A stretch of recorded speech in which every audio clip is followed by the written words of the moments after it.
sohibiqiron buyuk Amir Temur yoshlik chog'laridanoq tengi yo'q strategiyalar qo'llay boshladi. Ba'zida u o'zidan ko'p bo'lgan qo'shinni qo'rqitish uchun yon atrofdagi tog'larga o't qo'yib, ularni qo'rqitib chekintirdi. Ba'zida bo'lsa o'z navkarlarining otlarining oyog'i ostiga shox-shabbalar bog'latib, o'z g'animlarini tum-taraqay qochishga majbur etdi.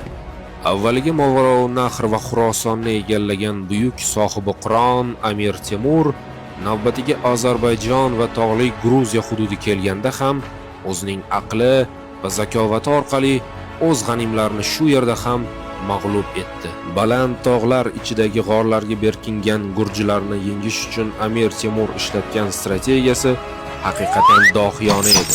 U o'z askarlarini g'or og'ziga chig'iroq orqali yaqin olib kelishni, so'ng o'sha g'or ichiga olovli hamda zaharli o'qlar yog'dirishni buyurgan.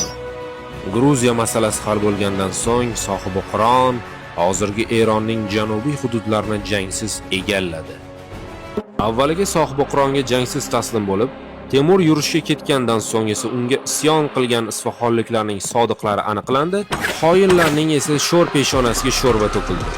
Manbalarga ko'ra 70 mingdan 100 minggacha yaqin odam o'ldirilgan. Har bir askarga esa to'rtadan bosh kesib keltirish topshirilgan. Kesilgan boshlardan esa minoralar qurilgan. Bu voqea Temurning eng shafqatsiz jazolaridan biri sifatida tarixda qolgan.